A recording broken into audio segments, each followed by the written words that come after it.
नमस्कार. आज 14 ऑगस्ट 2026 वार आहे शुक्रवार.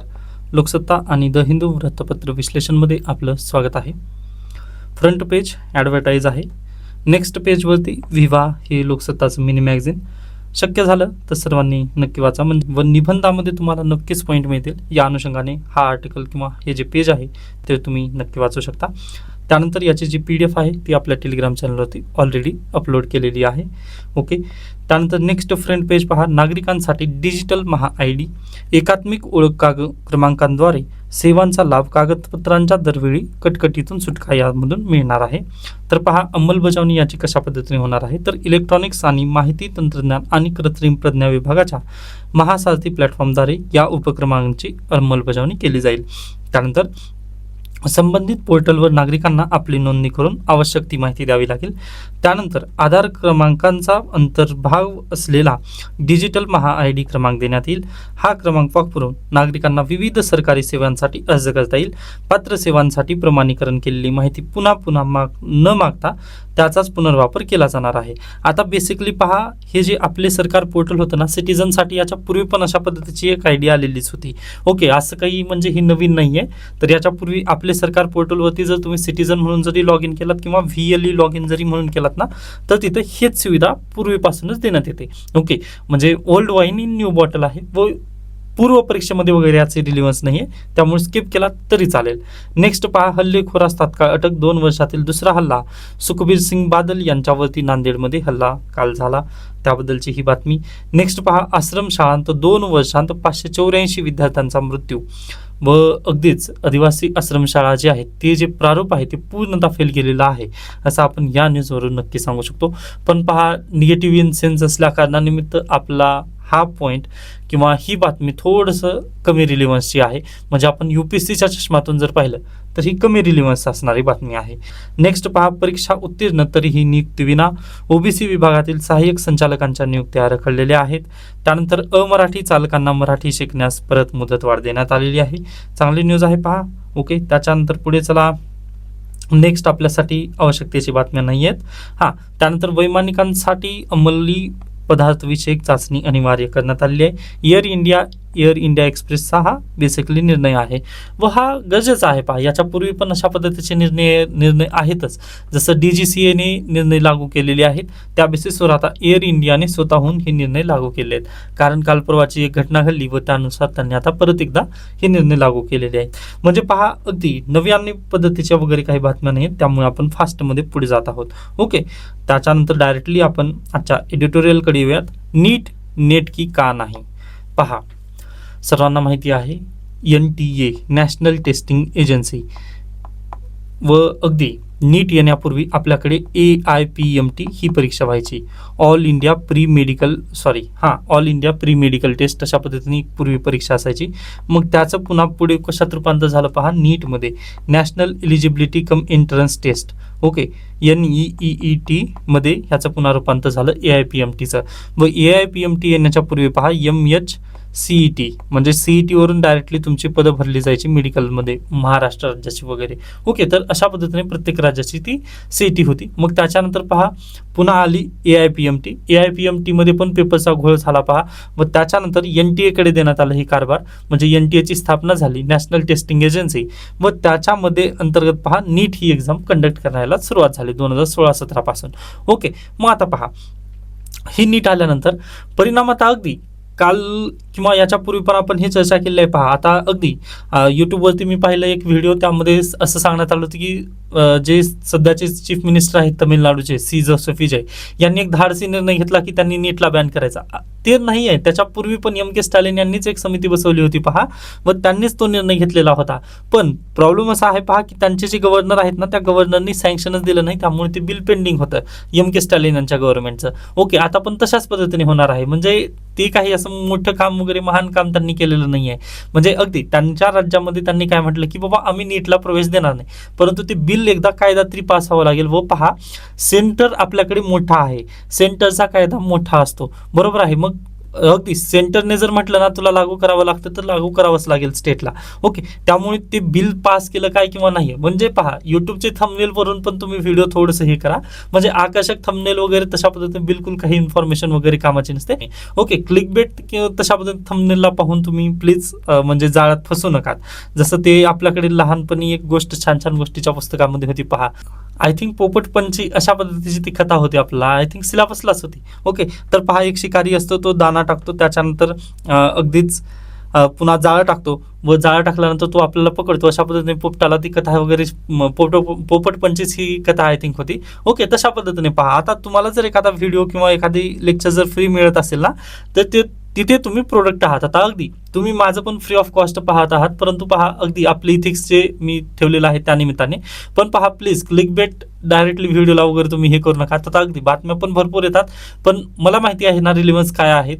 ओके, त्यामुळे विश्वास ठेवा, तुमची बातमी कुठेही मी जाऊ देत नाही, एक महत्त्वाचा पॉईंट. आणि त्याच्यानंतर दुसरा महत्त्वाचा असा पॉईंट आहे पहा, की यूपीएससी आणि एमपीएससीच्या नावाखाली भरपूर गोष्टी विकल्या जातात तुम्हाला. ओके, त्या प्रत्येक गोष्टी तुमच्यासाठी रिलेव्हन्स नसतात. ओके, आता ते थोडंसं विषयांतर होईल, परंतु ते खूप महत्त्वाचं आहे त्यानिमित्ताने. त्याच्यानंतर आणखीन एक काल मृणाल सरांनी आणि प्रतीक नाईक सरांनी एक व्हिडिओ बनवलेला होता, म्हणजे पूर्वीचा व्हिडिओ होता तो, मला काल रिकमेंड झालेला होता. ओके, मग तो व्हिडिओ मी पाहिला व त्यामध्ये पण त्यांनी कूल टीचर आणि नेता टीचर यापासून कसं वाचलं पाहिजे किंवा त्यांची इथिक्स. पण पहा आपल्याकडे शिक्षकांचे आता सध्याला इथिक्स राहिलेलं नाही आहेत.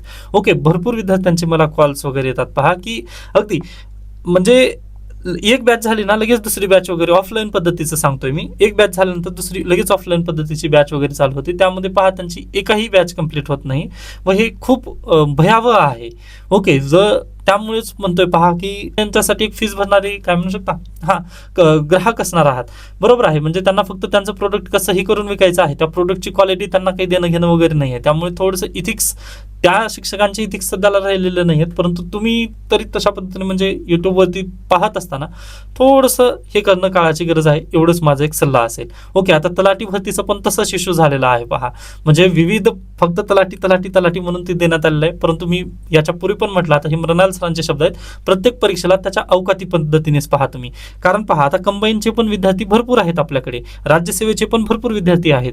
ओके, म्हणजे कंबाईनचे विद्यार्थी मग ती परीक्षा डायरेक्टली देणार नाहीत का? तलाठी भरती असं नाही आहे, तर कंबाईनची परीक्षा आहे, तुम्हाला कंबाईनची तयारी करावी लागणार आहे. आता माझं डोमेन कंबाईनचं नाही आहे, त्यामुळे मी जास्त गाईड करू शकत नाही. हा, पण विद्यार्थ्यांना नक्की एवढं मी सांगू शकतो पहा, की अशा पद्धतीने तुम्हाला जाणं गरजेचं आहे. त्या परीक्षेला तुम्ही त्याच्या अवकाती पद्धतीनेच पहा व अगदी त्यामध्ये पण भरपूर विद्यार्थी तयारी करत आहेत, हे तुम्ही प्लीज विसरू नका. तलाठी भरती म्हणून फक्त एक बॅचमधून तुमचं सर्व काही होणार नाही, तुम्हाला हार्डवर्क नक्की करावंच लागणार आहे. त्यामुळे पहा हार्श रियालिटी ही आहे, की शिक्षकांनी इथिक्स सोडलेले आहेत, पण प्लीज तुम्ही त्यांच्यापासून वाचणं तुम्हाला खरंच गरजेचं आहे किंवा ती काळाची गरज आहे पहा.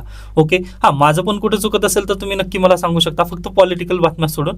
ओके, मग बाकी उर्वरित तुम्ही एज्युकेशन बद्दल नक्कीच माझ्यासोबत संपर्क वगैरे केव्हाही साधू शकता. ओके, सॉरी तुमचा थोडासा कालावधी मी घेतला, पण पहा हे खूप महत्त्वाचं होतं. बसूयात आपल्या वृत्तपत्र विश्लेषणाकडे. तर पहा हा आर्टिकल आलेला आहे, नीट आणि नेटकी का नाही आहे, व हे समजावून सांगण्यासाठी ना त्यांनी आपलं एक एक्झामचं उदाहरण दिलेलं आहे, ती म्हणजे गाओ काओ एक्झाम. ओके, जी चायनाची आहे त्याबद्दल. ओके, आता त्याला आपण सर्वात प्रथम नीटबद्दल बोलूयात. ओके, तर पहा NTA ची स्थापना झाली, नॅशनल टेस्टिंग एजन्सीची. ओके, व NTA मध्ये पहा जवळपास फक्त 24च परमनंट कर्मचारी आहेत, उर्वरित जे 47 कर्मचारी आहेत ते कॉन्ट्रॅक्ट बेसिस त्यांनी हायर केलेले आहेत. ओके, मग त्यांनी काढून वगैरे टाकलेले तशा पद्धतीने इश्यू झाला, पण त्यामध्ये तुम्ही प्लीज जाऊ नका, NTAचं कशा पद्धतीने हे चालू आहे. पण तुम्ही सर्वात प्रथम लक्षात घ्या, तुम्हाला आठवत असेल की 2024 मध्ये पण नीटचा पेपर फुटला होता, बरोबर. मग नीटचा पेपर फुटल्यानंतर NTAने एक समिती बसवली होती के राधाकृष्णन यांच्या अध्यक्षतेखाली. ओके, मग के राधाकृष्णन समितीने काही रिकमेंडेशन्स दिले होते, परंतु ते पूर्णतः रिकमेंडेशन एक्सेप्ट करण्यात आलेले नाहीत. त्याच्यानंतर 2026 मध्ये पेपर फुटला. मग त्याच्यानंतर आता नव्याने नंदन निलेकानी यांच्या अध्यक्षतेखाली समिती बसवण्यात आली आहे. ओके, मग यांचे रिकमेंडेशन किती लागू होतील याबद्दल आपण पुढे पाहणारच आहोत, किंवा म्हणजे ते पाहता येईल. परंतु पहा महत्त्वाचं काय आहे या दोन्ही समितींमध्ये, तर जेव्हा NTA ची स्थापना झाली ना नॅशनल टेस्टिंग एजन्सीची, तर या NTA कडे नियमावलीच नाही आहे, रूल्सच नाही आहेत की कोणाकडून पेपर आपण सेट करून घ्यायचा. म्हणजे अगदी पहा यांना बंदूक तर देण्यात आलेली आहे, परंतु ह्या बंदुकीसाठी त्यांना नियमच देण्यात आलेले नाहीत. मग मला सांगा, ह्यांच्याकडे जर शस्त्र असतील तर हे कुणाला पण जाऊन उडवणार आहेत ना, कुणाला पण जाऊन मारणार आहेत. अगदी तशाच पद्धतीने इथं पण तेच प्रॉब्लेम आहे. NTA कडे पेपर सेट करण्याची म्हणजे एकदम मुख्य परीक्षेची, आता अगदीच तुम्ही पहा ना, नीट एक्झाम म्हणजे विद्यार्थ्यांचं भविष्य ठरवणारी ती एक्झाम आहे व ते भविष्य ठरवणाऱ्या एक्झामचं त्यांच्याकडे कोण पेपर सेट करणार आहे यांच्याकडे काही रूल्सच नाही आहेत.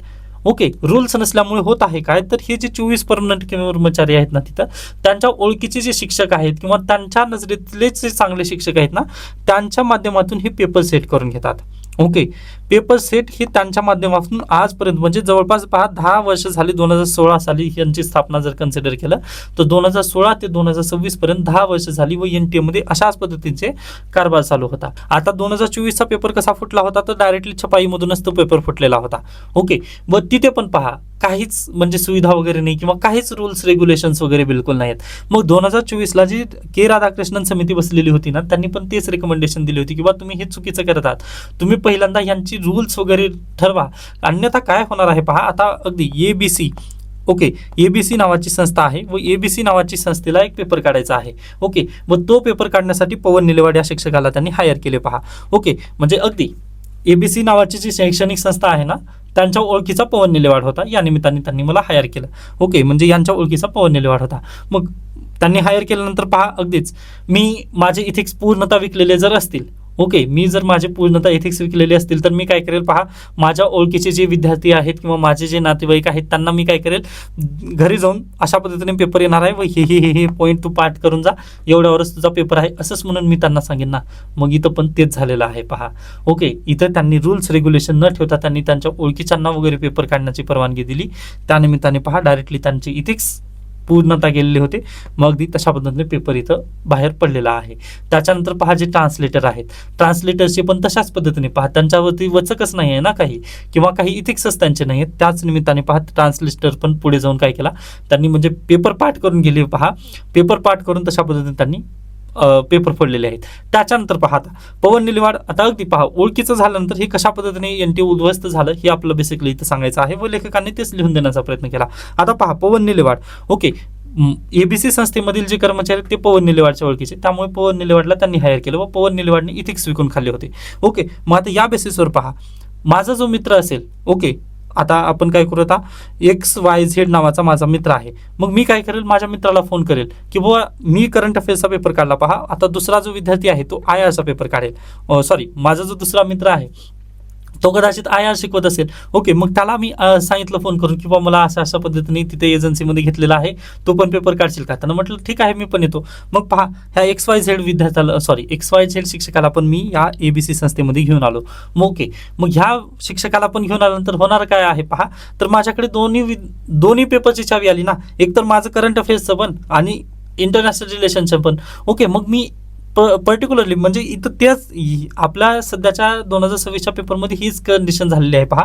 पहिल्यांदा त्यांनी केमिस्ट्रीचा पेपर फोडला, केमिस्ट्रीसोबतच त्यांनी त्यांच्या शिक्षक ओळखीचे होते पहा, त्यामुळे फिजिक्सचा पण पेपर त्यांनी फोडला. ओके, अशा पद्धतीने ही सध्याला प्रॉब्लेमॅटिक सिच्युएशन NTA मध्ये झालेली आहे.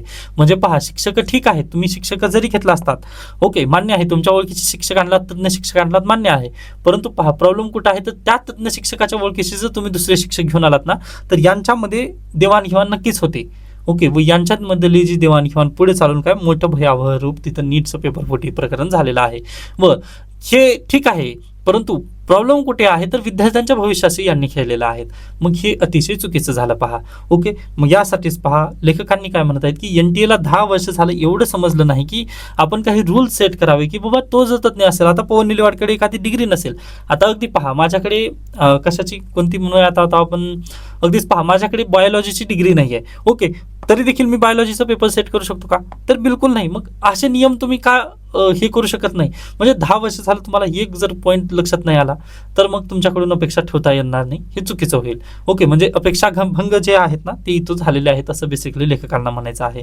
त्याच्यानंतर आता चायनीज प्रारूप कसं आहे, हे जे निळं मी केलेलं आहे हायलाईट, ते चायनीज प्रारूप आहे. तर पहा अगदी तशाच पद्धतीने चायनामध्ये पण दरवर्षी जूनमध्ये एक्झाम होते. ओके, मग जूनमध्ये एक्झाम असल्यानंतर पहा तिथे काय होतं, तर अगदी त्यांची एक्झाम पहा काय आहे, गाओकाऊ ह्या नावाची ती एक्झाम आहे. ओके, व ती पण एंट्रन्स पद्धतीचीच एक्झाम आहे. मग ती एंट्रन्स एक्झाम देण्यासाठी पहा त्यांनी पहिल्यांदा पेपर सेट करतात. ओके, मग पेपर सेट करणारे जे कोणी शिक्षक वगैरे तज्ज्ञ मंडळी असते ना, त्यांनी 1 महिना क्वारंटाईन करतात, म्हणजे अगदी संपर्कच सोडून टाकतात. त्यांचा पेपर जर सेट झाला ना, तर अगदी त्यांना कोणालाही घर भाराला वगैरे त्यांना कोणालाही मिळू देत नाहीत. म्हणजे अशा पद्धतीने त्यांना एका बंद खोलीमध्ये ते ठेवून देतात. ओके, जे पेपर जे पेपर सेटर आहेत ना, त्यांनी बंद खोलीत टाकतात. त्याच्यानंतर त्यांची एक टीम असते, सोशल मीडिया सांभाळत असते. मग ते सोशल मीडियावरती कुठं पेपर फुटीच्या अफवा वगैरे पसरत आहेत का, किंवा अगदी बारीक लक्ष ठेवून असतात कुठं पेपर लीक करण्यासाठी कोणी प्रयत्न करत आहे का वगैरे. ओके, मग ही सोशल मीडियाची टीम त्यांनी हाताळणार. बरोबर आहे. त्याच्यानंतर पहा, जे वाहनाद्वारे त्यांचं ट्रान्सपोर्टेशन वगैरे होणार आहे त्याचं GPS लोकेशन वगैरे त्यांनी हे करत असतात, ट्रॅक करत असतात की हे वाहन कुठं थांबलं, व त्यांची स्पीड मेंटेन केली जाते. पहा, ओके, म्हणजे आता अगदी डाटा अनालिटिक्स जर तुम्ही केलात, म्हणजे पहा एखादी गाडी आहे जी 80 किलोमीटर पर हारनं पळत आहे. ओके, प्रति हार अशा पद्धतीने जात आहे, व एका जागी फक्त ती 0 किलोमीटरवर थांबलेली असेल, तर मग तिथं तुम्ही लक्षात येऊ शकता की ती गाडी थांबलेली आहे म्हणून. आणि आता पहा, त्याची जर स्पीड मेंटेन जर असेल तर नक्की आपल्याला लक्षात येतं की ही जी व्हॅन आहे ती अगदी योग्य पद्धतीनेच पुढे गेलेली आहे, व यामध्ये कुठेही पेपर लिकेज वगैरे झालेलं नाही. हे आपण या बेसिसवरून पण समजू शकतो. मग हे GPS ट्रॅकिंग तिथं केले जातं. बरोबर आहे. त्याच्यानंतर पहा, ज्या दिवशी एक्झाम असते ना, त्या दिवशी कोणतंही फेस्टिवल वगैरे तिथं नसतं. ओके, त्याच्यानंतर अगदी जे ट्रॅफिक्स वगैरे असतात ते ट्रॅफिकला वगैरे वळवण्यात येतं. ओके, म्हणजे आपल्या देशामध्ये आता हे खूप होणं गरजेचं आहे म्हणा रियालिटीमध्ये. कारण पहा, विद्यार्थ्यांच्या एक्झाम जातात आपल्या का, आय थिंक एक उत्तर प्रदेशमधीलच केस आली होती. पहा की एका व्यक्तीला त्यांनी जिल्हाध्यक्ष झालं म्हणून त्यांचं रॅली होती, व विद्यार्थिनीला पेपर देता आला नाही का, तर रॅली होती जिल्हाध्यक्ष निवडमुळे. ओके, म्हणजे अशा पद्धतीची सिच्युएशन आपल्या देशात आहे. तर तिथं काय होतं पहा, तर डायरेक्टली म्हणजे विद्यार्थ्याची जर एक्झाम असेल तर पहिल्यांदा त्यांची ट्रॅफिक वळवण्यात येतं व विद्यार्थ्यांना डायरेक्टली एंट्री दिली जाते. त्यासोबतच विद्यार्थ्यांना मदत करण्यासाठी सिव्हिल सोसायटी वगैरे तिथं ऑटोमॅटिक पुढे येतात व ते विद्यार्थ्यांना वेळोवेळी तिथं मदत करतात. पाणी बॉटल, त्यानंतर चॉकलेट्स, त्यानंतर ग्लुकोज वगैरे जे काही सर्व जसं मॅरेथॉनमध्ये असतं ना, अगदी तशा पद्धतीने विद्यार्थ्यांना तिथं प्रायोरिटी दिली जाते. ओके, व हे सर्व चायना एका एक्झामसाठी फक्त एक्झामसाठी हे सर्व काही करत असतं. म्हणजे पाहताना आता फक्त एक्झाम म्हणू शकत नाही आपण, तर अगदी पाहताना ह्या एक्झामसाठी किती सिरियस आहेत हे आपल्याला या गोष्टीवरून दिसतं. ओके, व हे चायनाने कधी शिकलेलं आहे, तर त्यांच्याकडे पण 38 वर्षापूर्वी एक आंदोलन झालं होतं. पहा, आता त्या आंदोलनामध्ये किती व्यक्ती निधन झाले वगैरे हे त्यांनी आकडा आपल्याला समोर दिला नाही, परंतु पाहताना खूप काही त्या आंदोलनामधून शिकलेले आहेत. ओके, आता अगदीच तर हे प्रारूप आहे पहा, म्हणजे इंडियन मॉडेल आणि ते चायनीज मॉडेल. मग आता यामधून आपल्याला शिकायचं काय आहे, तर नक्की पहा, आपल्याला चायनीजकडून हे शिकायचं आहे की आपल्या पण ज्यावेळेस एक्झाम वगैरे होतात ना, तर त्यावेळेस अशा पद्धतीने आपण क्लोज्ड सिस्टीम सर्व काही राबवले जाणं गरजेचं आहे. त्याच्यानंतर पहा, आता मणिपूर नंतर आता अरुणाचल प्रदेश जळत आहे. आता जळत आहे असं म्हणणं चुकीचं होईल, पण पहा तिथं काय झालेलं आहे, तर मला एक 5 मिनिटात हे समजावून सांगण्याचा प्रयत्न करेन. तर पहा, हे अशा पद्धतीने आसाम आहे व आसामच्या बाजूला आहे अरुणाचल प्रदेश व त्याच्या खाली आहे पहा नागालँडच्या खाली आहे मणिपूर. मग इथं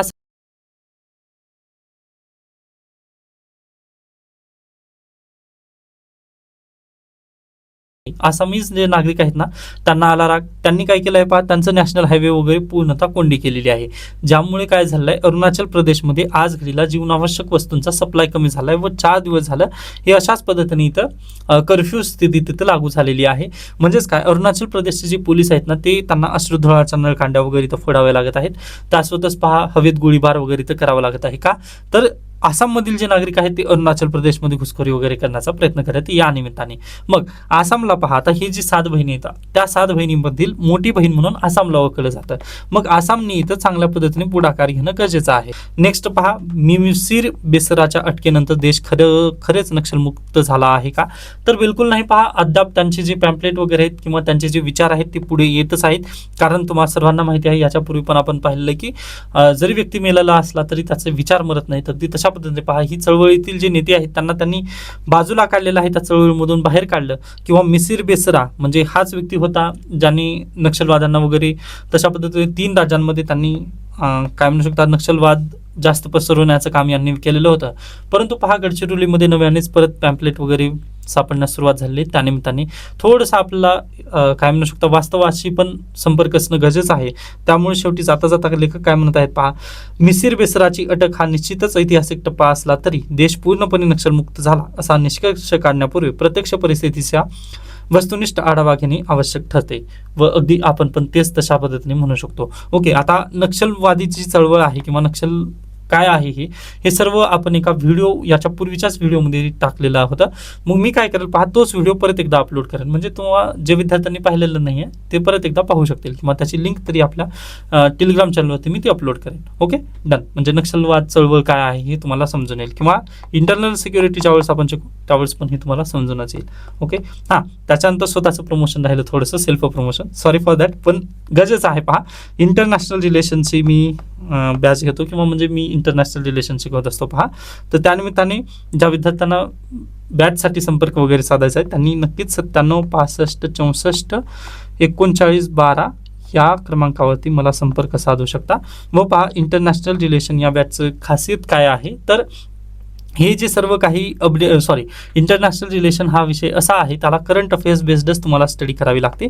त्याचं जे बेसिक आहे ते मी पहिल्यांदा कंप्लीट करतो व अगदी तुम्हाला पुस्तकाच्या किमतीमध्ये ही बॅच मिळते. व याचं प्रारूप असं आहे पहा, की ह्याची लाईफ टाईम व्हॅलिडिटी असेल व तुमची मेन्स आता पुढल्या वर्षी असू द्या किंवा त्या पुढल्या वर्षी असू द्या, तुम्हाला एकदा जर स्टडी करून ठेवला तर फक्त करंट अफेअर्स पुन्हा अपडेट करत राहायचं आहे. म्हणजे 6 महिन्यामध्ये जे काही करंट अफेअर्स असेल त्यावरतीच प्रश्न येतात. तुम्ही एकदा पाहू शकता. इंटरनॅशनल रिलेशनचे मी काही लेक्चर्स पण घेतलेत, जसं इंडिया अफगाण रिलेशन घेतलेलं आहे, इंडिया भूटान रिलेशन घेतलं आहे, आपल्या यूट्यूब चॅनलवरती ते अपलोडेड आहे. तुम्ही ते डेमो लेक्चर नक्की पाहू शकता. Okay done. त्याच्यानंतर नेक्स्ट पहा, थिएटर कमांडच्या दिशेने आणखीन एक पाऊल. हे न्यूज आपण याच्यापूर्वी डिस्कस केलं आहे. थिएटर कमांड काय आहे तर अगदी पहा, तिघांना आपण एकत्र करणार आहोत. Indian army, Indian navy, Indian air force या तिघांना पण एकत्रित करून आपण थिएटर कमांड अशा पद्धतीने डेव्हलप करणार आहोत. की पहा, कारण आज घडीला ना बदलत आहे, जे वॉरचं स्वरूप आहे ना ते बदलत आहे, बरोबर. मग वॉरफेअरचं स्वरूप बदलत असताना आपल्या भारत देशाला पण बदलणं गरजेचं आहे. मग यासाठी पहा, 1999चेच रिकमेंडेशन्स आहेत हे. ओके, 1999ला कारगिल युद्ध झालं होतं, त्या दरम्यानचेच हे रिकमेंडेशन आहेत. त्या रिकमेंडेशन्सला आता आपण इम्प्लिमेंट करण्यासाठी प्रयत्न करत आहोत. सो सध्याला जे CDS आहेत त्यांच्या माध्यमातून हे प्रयत्न चालू आहेत. Okay, point clear, done. त्याच्यानंतर नेक्स्ट पहा, महाराष्ट्रातील 40% दूरसंचार बाजारपेठ एकट्या जिओकडे आहे. त्यामुळे इथे नक्कीच डिओपॉली सध्याला स्थापित झालेली आहे. पहा, एकीकडे जिओ आहे, दुसरीकडे एअरटेल आहे. व गुड न्यूज ही आहे की यांच्या दोघांचे पण आय थिंक प्राईस वाढवण्यात आलेले आहेत. 349 आता सध्याला बेस प्लॅन आहे. ओके, त्यानंतर पुढे पहा, विलासराव देशमुख स्मृती दिन विशेष. ओके, माजी मुख्यमंत्री विलासराव देशमुख यांच्याबद्दल हे बातमीपत्र वगैरे आलेलं आहे, पण हे स्किप करू शकता. त्याच्यानंतर डायरेक्टली आपण द हिंदूकडे येऊयात. द हिंदूमधील पहा, आता अगदी FCRA बद्दल हे झालेलं आहे, बिल JPCकडे गेलेलं आहे. त्यामुळे निश्चिंत राहता JPC याबद्दल काय निर्णय येईल ते पाहूयात. त्याच्यानंतर आता नक्कीच आपल्याला 2 आर्टिकल अतिशय महत्त्वाचे आहेत. ओके, आता हा आर्टिकल पहा, a timely reset for food security act. Okay, national food security ॲक्टला यांनी अमेंड करणार आहेत. तुम्हाला आठवत असेल आपण लास्ट मंथमध्येच हा आर्टिकल चर्चेला घेतलेला होता. ओके, तरी देखील याचं परत एकदा रिअपलोड मी करणार आहे, कारण मी काल परत पाहिलं पहा, म्हणजे याच्या पूर्वी आपण भरपूर लेक्चर घेतले आहेत व भरपूर मी नॉलेज आपल्यासोबत शेअर केलेलं आहे.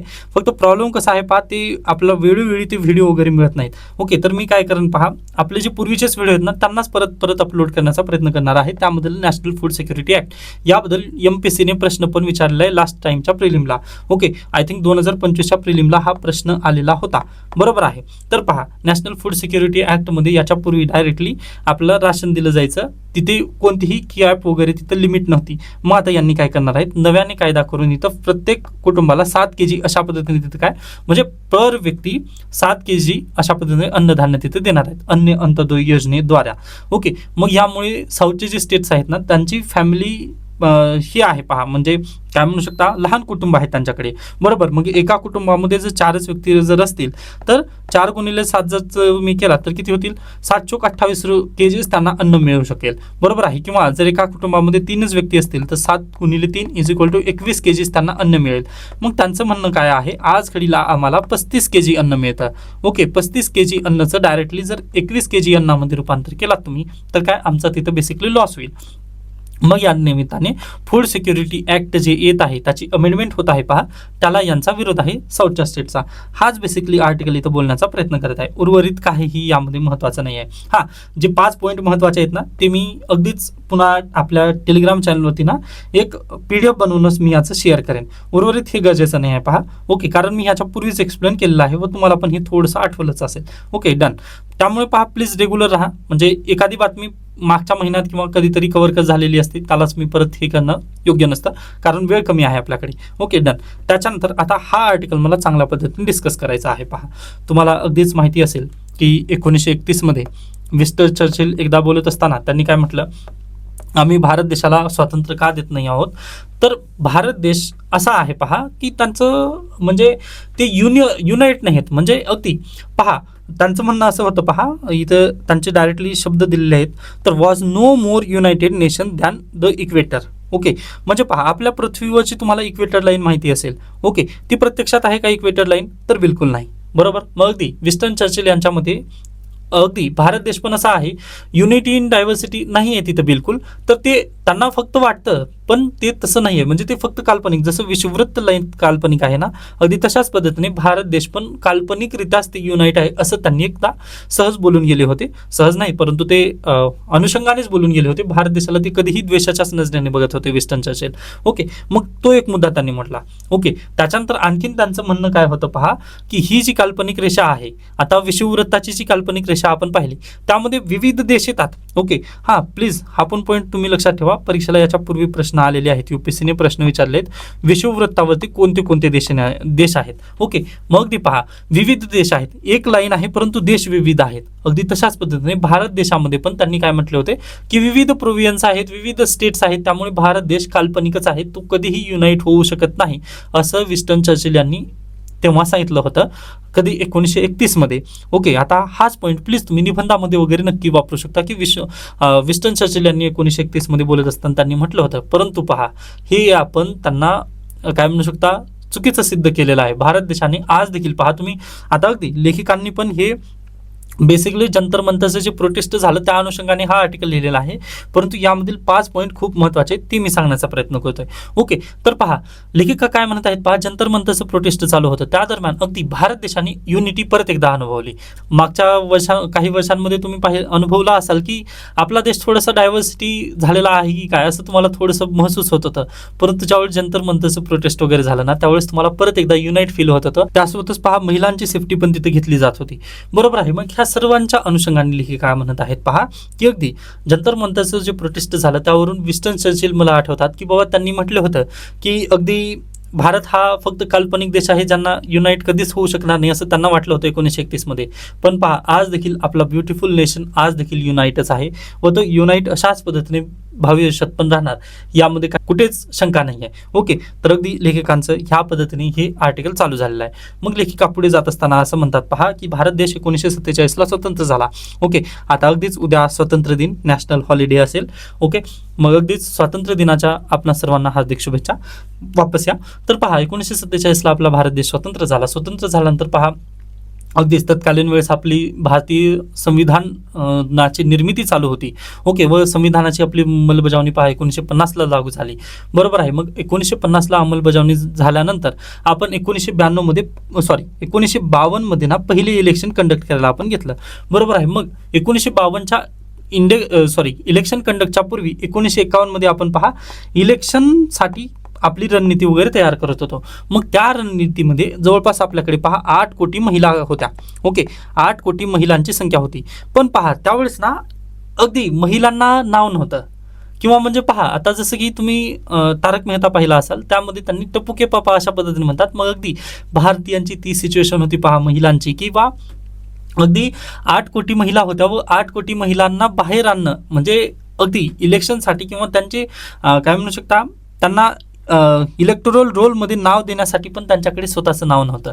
ओके, ते सांगायचं की पहा मी पवनची बहीण आहे किंवा पवनची पत्नी आहे किंवा पवनची आई आहे, अशा पद्धतीने ते तिथे उत्तर वगैरे देत होत्या. म्हणजे एवढं आपला भारत देश व पहा म्हणजे 1947चा भारत कसा असेल तुम्ही फक्त इमॅजिन करू शकतो. आता आपण म्हणजे त्या काळाचे न्यूजपेपर वगैरे वाचू शकतो किंवा त्या काळातील आर्टिकल कशा पद्धतीने भारत होता हे आपण फक्त याच गोष्टीवरून महसूस करू शकतो आता. ओके, तर पहा त्यावेळेस महिलांची अशा पद्धतीची स्थिती होती. ओके, व पहा तत्कालीन वेळेस म्हणजे भारत देश असा आहे तत्कालीन वेळेसच म्हणजे स्वतंत्र झाल्याच महिलांना आपण कोणता अधिकार दिला होता, मतदानाचा सर्वांना अधिकार दिला होता. व हीच कंडिशन येण्यासाठी पहा 1991-92 लागले स्वित्झर्लंडमध्ये. ओके, युरोपियन नेशन्सला आपण प्रगत म्हणतो ना, परंतु पहा त्यांनी महिलांना अधिकार दिले नाहीत म्हणजे मतदानाचे. परंतु भारत देशाने अगदी 1947ला भारत देश स्वतंत्र झाल्या आपण त्यांना काय दिलं होतं, मतदानाचा अधिकार दिला होता. व पहा महिलांना स्वतःचं नाव देखील माहिती नव्हतं. अगदी त्या कंडिशनमध्ये भारत देशाने हे सर्व काम करून दाखवलेलं होतं. ओके, मग याच कारणांपोटी पहा म्हणजे जवळपास 28 लाख महिलांना यामधून वगळण्यात आलं होतं, कारण त्यांना स्वतःचं नाव सांगता आलं नाही किंवा ते बाहेर पडू शकले नाहीत मतदानासाठी. ओके, आपण आपल्या देशामध्ये पहा तत्कालीन वेळेस 8 कोटी महिला होत्या. 8 कोटी महिलांमध्ये म्हणजे 21 वयोवर्ष होतं आपला मतदानाचं वय त्यावेळेस 21 वर्ष होतं. हां, आता कमेंट सेक्शनमध्ये तुम्ही मला नक्की सांगू शकता की वयोवर्ष 18 केव्हा करण्यात आलेला आहे. ओके, ती घटना दुरुस्ती नक्की सांगायची आहे. ओके, तर वापस या. तर पहा 21 वयोवर्ष होतं व त्यावेळेस 8 कोटी महिला होत्या 21 वयोवर्षातील. मग त्यांना स्वतःचं नाव तिथं नव्हतं किंवा अगदी इलेक्टोरल रोलमध्ये त्यांना नाव कसं द्यायचं हे माहिती नव्हतं. मग या निमित्ताने पहा जवळपास 28 लाख महिलांना तिथं वगळण्यात आलं. तरी देखील पहा 1952ला जे इलेक्शन होतं ते भारत देशाने सक्सेसफुलरित्या कंडक्ट करून दाखवलेलं आहे.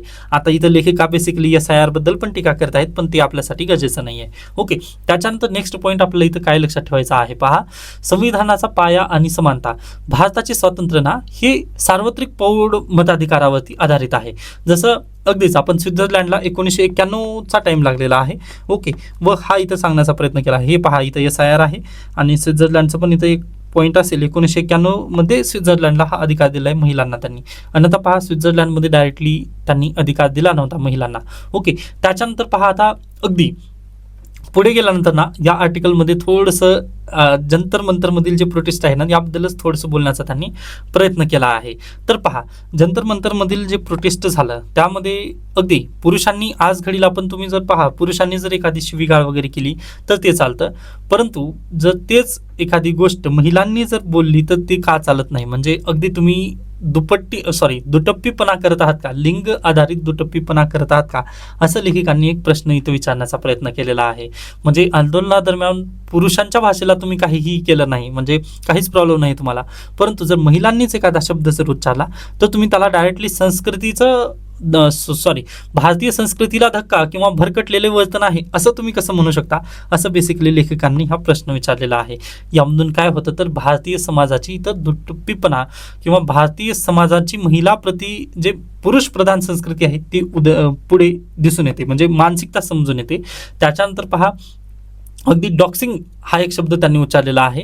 तर महिलांच्या राजकीय सहभागाला दडपण्यासाठी त्यांची वैयक्तिक माहिती लीक करणे आणि ऑनलाईन धमक्या देणे हे आजच्या काळातील लैंगिक असमानतेचे हिंसक स्वरूप आहे.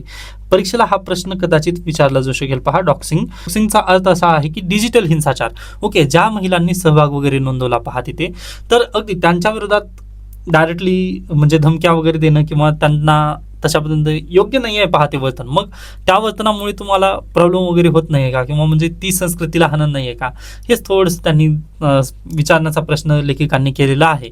व लोकशाहीचा आशेचा किरण म्हणजेच पहा लोकशाही उत्तरदायित्वासाठी होणाऱ्या आंदोलनांना वैयक्तिक तक्रारींमध्ये न बदलता संविधानाने दिलेल्या समानतेच्या आणि विरोधाच्या अधिकाराचे रक्षण करणे आवश्यक आहे असं लेखिका जाता जाता शेवटी म्हणत आहेत. आता नक्कीच पहा हे थोडंसं पॉलिटिकल अँगलने जाण्याचा प्रयत्न या आर्टिकलमध्ये आहे, परंतु मी तुम्हाला थोडंसं अगदीच